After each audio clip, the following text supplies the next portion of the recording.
धर्मावर आधारित जनगणना जाहीर झालेली आहे आणि यामध्ये मुस्लिमांच्या जन्मदर 0.8% वाढलेला आहे। मुस्लिमांचा जन्मदर 0.8% वाढलेला आहे। हिंदूंची संख्या ही 79.8% आहे, तर हिंदूंचा जन्मदरही 0.7% वाढलेला आहे।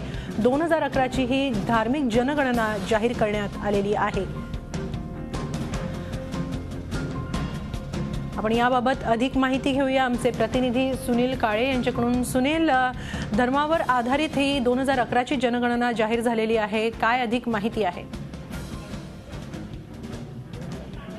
धर्मावर जी आधारित जनगणना आहे ती 2011 साली केलेली होती आणि आता 4 वर्षानंतर ती आता पब्लिकली सरकारने जाहीर केलेली आहे। आणि त्यात जी माहिती मिळते त्यानुसार की जे हिंदूंचा जो आहे म्हणजे भारतामध्ये हिंदूंची लोकसंख्या सगळ्यात जास्त होती आतापर्यंत, पण ती संख्या जी आहे ती आता घटून म्हणजे 0.7% ती आता घसरते आहे। आणि त्याच तुलनेत मुस्लिमांची लोकसंख्या जी आहे ती 0.8% वाढते।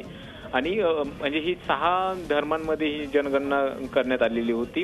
त्यात 6 धर्म जे महत्वाचे जे धर्म आहेत भारतात त्यातल्या जनगणनेवरती ही धर्मावर आधारित जनगणना करण्यात आलेली होती।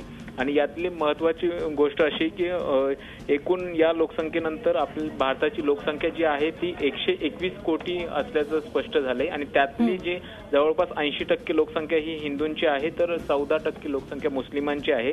आणि ख्रिश्चन, शीख आणि बौद्ध आणि जैन यांचं प्रमाण तुरळक आहे। पण महत्वाची गोष्ट अशी की गेल्या नक्कीच सुनील, आमच्याबरोबर असेच संपर्कात राहा। आपल्याबरोबर आहेत ज्येष्ठ विचारवंत अब्दुल कादिर मुकादम आहेत। अब्दुल सर, ही 6 धर्मांची जनगणना झाली होती, यामध्ये मुस्लिमांचा जन्मदर 0.8% वाढलेला आहे। धार्मिक जनगणना ही जाहीर झालेली आहे, या सगळ्याचं आपण कसं विश्लेषण कराल?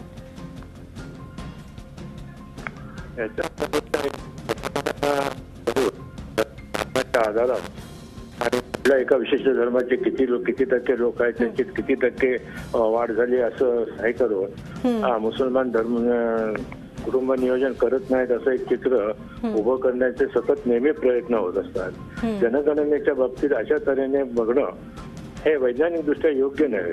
खरं म्हणजे बघायला गेलं तर आपली एकूणच देशाची जी लोकसंख्या इतक्या तुफान वेगाने वाढत आहे, तेव्हा त्याचे कसं काय आपल्याला नियमन करता येईल या दृष्टीने तिकडे पाहिलं। आणि हे नियमन करायचं असेल तर मग ते धर्माच्या आधारावर करायचं नाही। मग मुस्लिम करत नसतील तर त्यांना सांगावं लागेल की तुम्हाला या गोष्टी कराव्या लागतील देशाच्या, राष्ट्राच्या आणि तुमच्या समाजाच्या हिताच्या दृष्टीने, असं माझं स्पष्ट मत आहे त्याविषयी। धन्यवाद सर, झी24 तासची ही बातचीत केल्याबद्दल। सुनील, तुम्हाला देखील धन्यवाद ही सगळी माहिती दिल्याबद्दल। झी24 तास रहा एक पाऊल पुढे।